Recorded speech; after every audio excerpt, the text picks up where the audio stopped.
के इस वीडियो में हम रासायनिक अभिक्रियाओं के प्रकार और उत्प्रेरक का अंतिम बिंदु उत्प्रेरक पढ़ेंगे।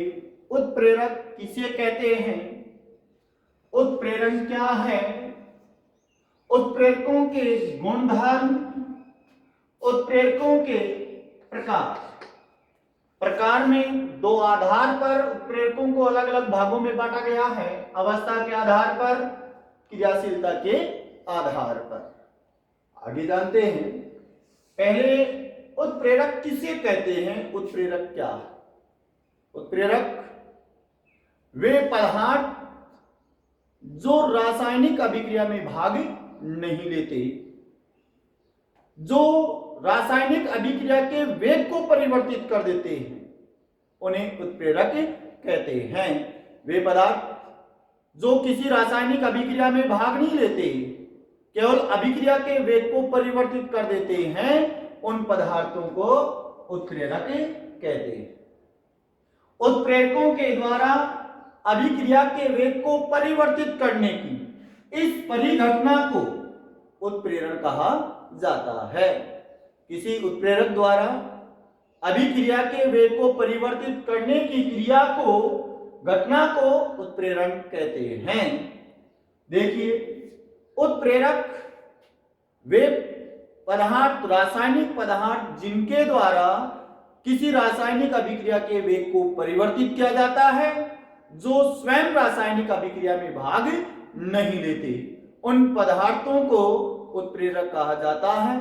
उत्प्रेरकों के द्वारा पदार्थों की रासायनिक अभिक्रियाओं के वेग को परिवर्तित करने की परिघटना को, क्रिया को उत्प्रेरण कहते हैं। उत्प्रेरकों के कुछ विशिष्ट गुण होते हैं। देखिए, विशिष्ट गुण निम्नानुसार हैं। उत्प्रेरकों के द्वारा, पहला गुण, उत्प्रेरकों के द्वारा केवल अभिक्रिया के वेग को परिवर्तित किया जाता है। ये स्वयं रासायनिक अभिक्रिया में भाग नहीं लेते। जब अभिक्रिया संपन्न हो जाती है, जितनी मात्रा में इनको अभिक्रिया के लिए काम में लिया जाता है, अभिक्रिया संपन्न होने या अभिक्रिया पूर्ण होने के पश्चात ये उतनी ही मात्रा में शेष प्राप्त हो जाते हैं। अर्थात उत्प्रेरक किसी रासायनिक अभिक्रिया में भाग नहीं लेते, केवल अभिक्रिया के वेग को परिवर्तित करते हैं। दूसरा गुण, उत्प्रेरक अत्यंत अल्प मात्रा में भी, बहुत कम मात्रा में भी अत्यधिक क्रियाशील होते हैं। इनकी बहुत कम मात्रा में इन्हें पदार्थ, रासायनिक अभिक्रिया जिस पात्र में होती है उस पात्र में डालने पर ये अपना कार्य करते हैं, अर्थात अभिक्रिया के वेग को परिवर्तित करते हैं। या गुणधर्म के रूप में यदि हम देखें तो यहां दूसरा गुण है, उत्प्रेरक है वे अत्यंत अल्प मात्रा में, कम मात्रा में भी अत्यधिक क्रियाशील होते हैं। तीसरा गुणधर्म है उत्प्रेरकों का, उत्प्रेरक विशिष्ट होते हैं।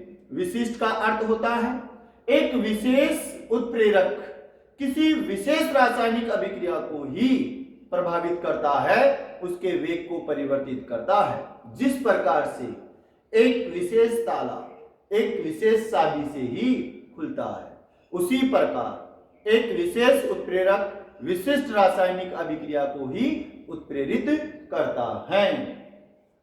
आगे का गुणधर्म है, उत्प्रेरक रासायनिक अभिक्रिया को प्रारंभ नहीं करते हैं। उत्प्रेरकों के द्वारा किसी रासायनिक अभिक्रिया को प्रारंभ नहीं किया जाता है, केवल अभिक्रिया के वेग को परिवर्तित किया जाता है।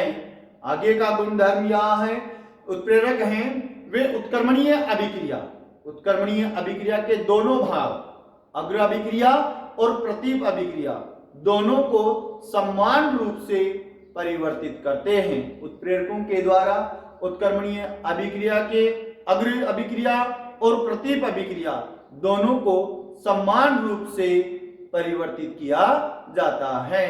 इस प्रकार उत्प्रेरकों के गुणधर्म यहां पर हमने पढ़े हैं। उत्प्रेरक केवल रासायनिक अभिक्रिया के वेग को परिवर्तित करते हैं। उत्प्रेरकों के द्वारा रासायनिक अभिक्रिया में भाग नहीं लिया जाता है।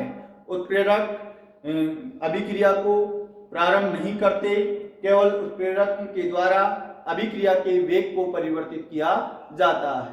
उत्प्रेरक रासायनिक अभिक्रिया में भाग नहीं लेते हैं। ये जितनी मात्रा में इनको काम में लिया जाता है अभिक्रिया पूर्ण होने के पश्चात उतनी ही मात्रा में हमें पुनः प्राप्त हो जाते हैं। उत्प्रेरक विशिष्ट होते हैं, अर्थात एक विशेष उत्प्रेरक विशेष रासायनिक अभिक्रिया को ही उत्प्रेरित करता है, उसके वेग को परिवर्तित करता है। यह कम मात्रा में अत्यधिक क्रियाशील होते हैं। उत्प्रेरकों के द्वारा उत्क्रमणीय अभिक्रिया की अग्र अभिक्रिया और प्रतीप अभिक्रिया दोनों को समान रूप से परिवर्तित किया जाता है। ये यहाँ पर आगे उत्प्रेरकों के प्रकार दो आधारों पर उत्प्रेरकों को अलग अलग भागों में विभक्त किया गया है। पहला है अवस्था के आधार पर। अवस्था के आधार पर उत्प्रेरक दो प्रकार के होते हैं, एक समांगी उत्प्रेरक और दूसरा विषमांगी उत्प्रेरक। समांगी उत्प्रेरक वह उत्प्रेरक जिसकी भौतिक अवस्था क्रियाकारक तथा क्रियाफल के समान होती है, उसे समांगी उत्प्रेरक कहते हैं। अर्थात जब क्रियाकारक क्रियाफल तथा उत्प्रेरक की भौतिक अवस्थाएं समान होती हैं तो उसे समांगी उत्प्रेरक कहा जाता है।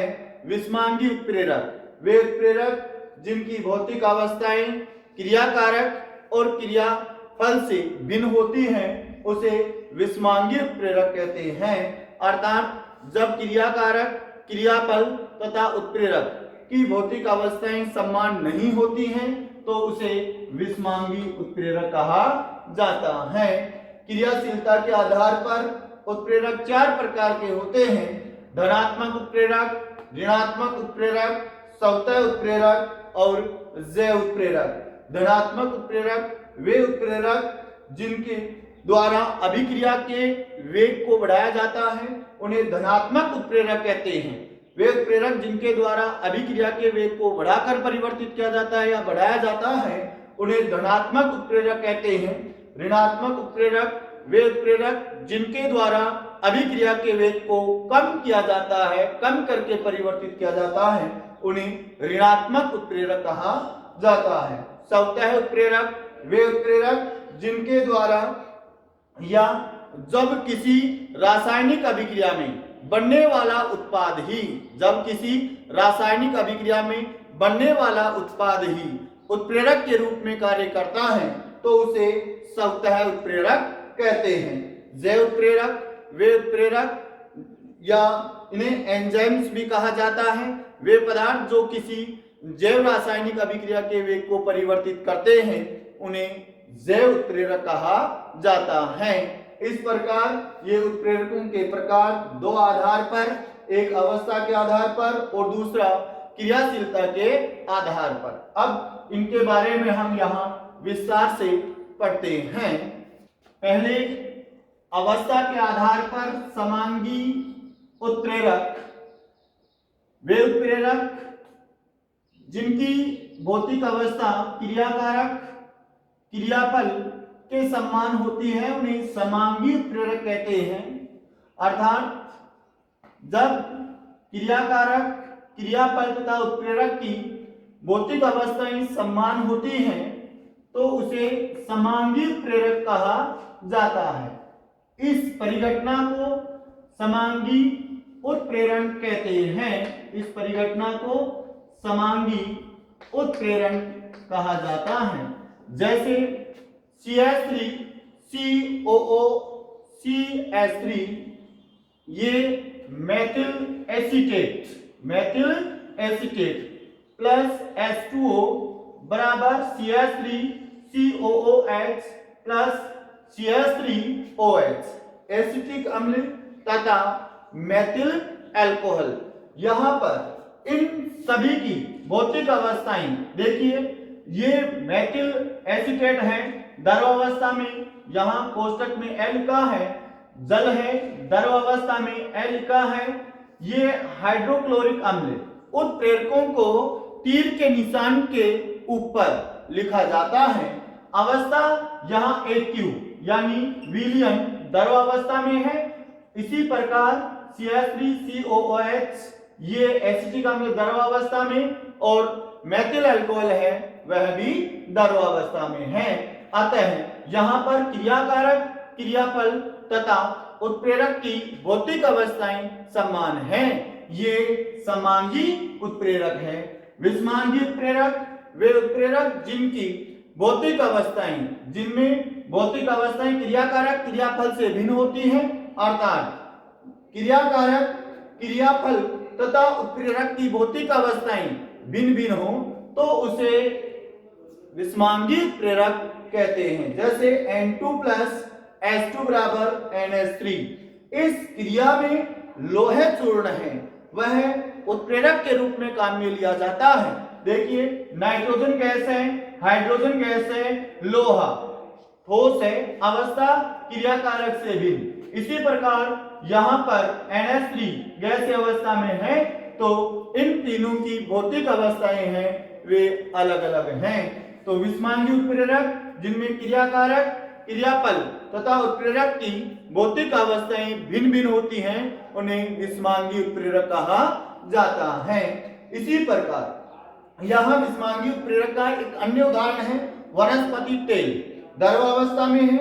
वनस्पति तेल से जब हाइड्रोजन गैस प्रवाहित की जाती है तो हाइड्रोजन गैस का अवशोषण होता है। इस क्रिया में निकल धातु को उत्प्रेरक के रूप में काम में लिया जाता है जिससे वनस्पति घी प्राप्त होता है। ये ठोस अवस्था में है।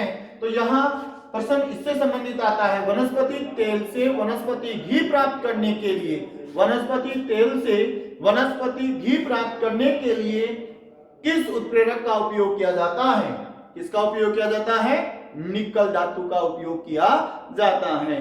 ये यहाँ पर अवस्था के आधार पर उत्प्रेरकों के प्रकार। अब दूसरा आधार हमने पढ़ा है क्या?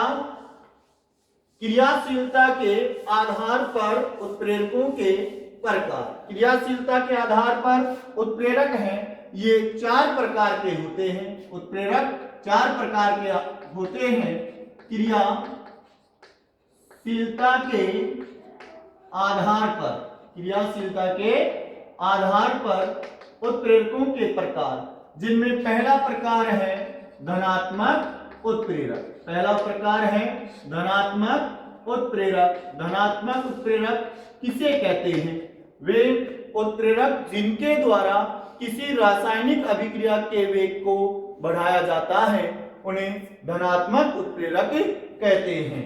वे उत्प्रेरक जिनके द्वारा किसी रासायनिक अभिक्रिया के वेग को बढ़ाया जाता है उन्हें धनात्मक उत्प्रेरक कहते हैं। जैसे N2 प्लस H2 बराबर NH3। समीकरण को संतुलित करने के लिए 3 H2 से पहले और 2 यहाँ N से पहले।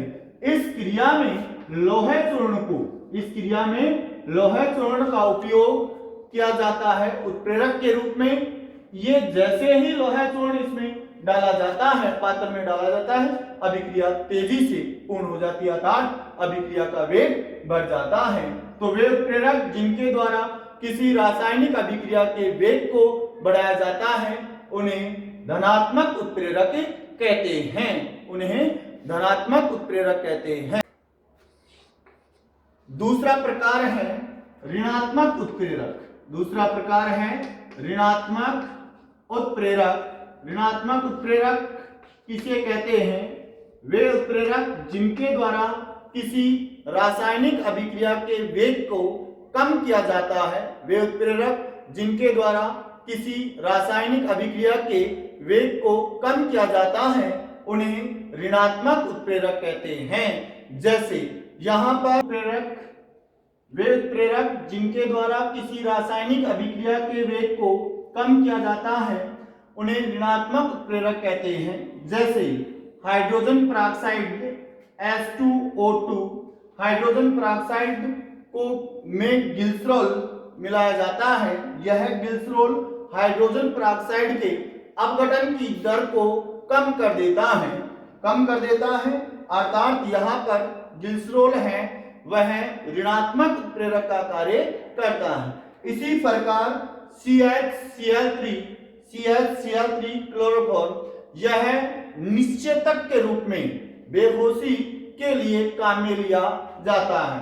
CHCl3 क्लोरोफॉर्म है, यह वायु की उपस्थिति में, इसे वायु की उपस्थिति में रखते हैं तो यह हाजिन गैस तथा HCl हाइड्रोक्लोराइड में अपघटित हो जाता है।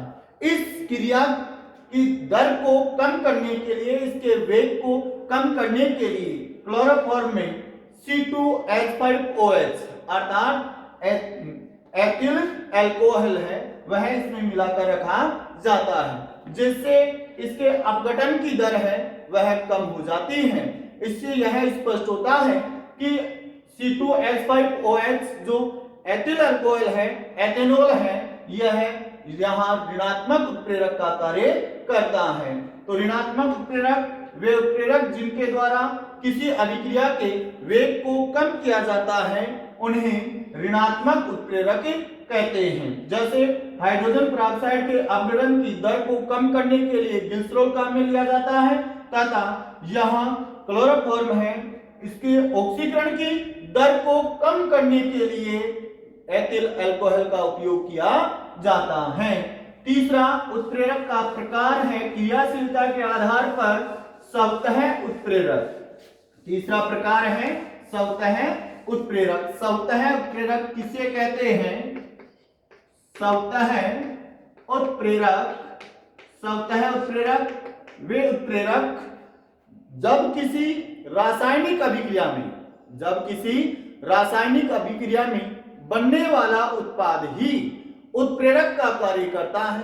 जब किसी रासायनिक अभिक्रिया में बनने वाला उत्पाद ही उत्प्रेरक के रूप में कार्य करता है तो उसे स्वतः उत्प्रेरक कहते हैं। उदाहरण स्वरूप यदि हम इसका उदाहरण देखें, एग्जाम्पल देखें, तो जब क्रिया होती है यहाँ C2H5 की जल से H2O से, देखिए क्या है, एथिल एसीटेट की क्रिया जल से होती है तो यहाँ पर निर्माण होता है एसिटिक अम्ल का CH3COOH और साथ में प्राप्त होता है C2H5OH। यहाँ पर जब प्रारंभिक स्थिति में एथिल एसीटेट की जल से क्रिया होती है तो इस अभिक्रिया का प्रारंभिक वेग कम होता है। जैसे ही सूक्ष्म मात्रा में, थोड़ी मात्रा में एसिटिक अम्ल का निर्माण हो जाता है तो अभिक्रिया जल्दी से पूर्ण हो जाती है। अर्थात यहाँ पर जैसे इसका निर्माण होता है, किसका, ये एसिटिक अम्ल है, इस एसिटिक अम्ल का निर्माण होते ही अभिक्रिया तेजी से संपन्न हो जाती है। अर्थात यहाँ पर एसिटिक अम्ल है, यह स्वतः उत्प्रेरक का कार्य करता है। स्वतः उत्प्रेरक जब किसी रासायनिक अभिक्रिया के दौरान बनने वाला उत्पाद ही उत्प्रेरक के रूप में कार्य करता है तो उसे स्वतः उत्प्रेरक कहते हैं। जैसे CH3COOC2H5 H2 बराबर CH3COOH C2H5OH। इस अभिक्रिया में CH3COOH यानी एसिटिक अम्ल है, यह स्वतः उत्प्रेरक का कार्य करता है। जैसे ही अभिक्रिया में कुछ मात्रा में एसिटिक अम्ल का निर्माण होता है, अभिक्रिया तेजी से पूर्ण हो जाती है, इसका प्रारंभिक वेग कम होता है और उत्पाद थोड़ी सी मात्रा में बनने पर अभिक्रिया का वेग बढ़कर अभिक्रिया कम समय में ही पूर्ण हो जाती है। यहाँ अंतिम प्रकार है उत्प्रेरक का, वह है चौथा प्रकार, क्या, जैव उत्प्रेरक। जैव उत्प्रेरक किसे कहते हैं? जैव उत्प्रेरक क्या है? जैव रासायनिक अभिक्रियाओं के वेग को परिवर्तित करने वाले पदार्थों को जैव उत्प्रेरक कहते हैं। इन्हें एंजाइम भी कहा जाता है। जैव उत्प्रेरकों को एंजाइम भी कहते हैं। देखिए, हम जानते हैं यूरिया का सूत्र होता है NH2CO H2। यूरिया की क्रिया जब जल से होती है H2O से होती है तो यहां पर निर्माण होता है NH3 plus CO2 carbon dioxide gas. इस क्रिया में यहां यूरिएज जो जैव प्रेरक है उसका उपयोग किया जाता है। इस अभिक्रिया में यूरिएज का उपयोग किया जाता है। यूरिएज जैव प्रेरक के रूप में कार्य करता है। ये जैव उत्प्रेरक वे रासायनिक पदार्थ जो किसी जैव रासायनिक अभिक्रिया के वेग को परिवर्तित करते हैं उन्हें जैव उत्प्रेरक कहते हैं। जैव उत्प्रेरकों को एंजाइम भी कहा जाता है। सामान्यतः जैव उत्प्रेरक या एंजाइम मानव शरीर में भोजन के पाचन में सहायक होते हैं। जैसे माल्टोज के पाचन में माल्टेज उत्प्रेरक का उपयोग होता है। प्रोटीन के पाचन में पेप्सिन एंजाइम का उपयोग होता है। वसा के पाचन में यहां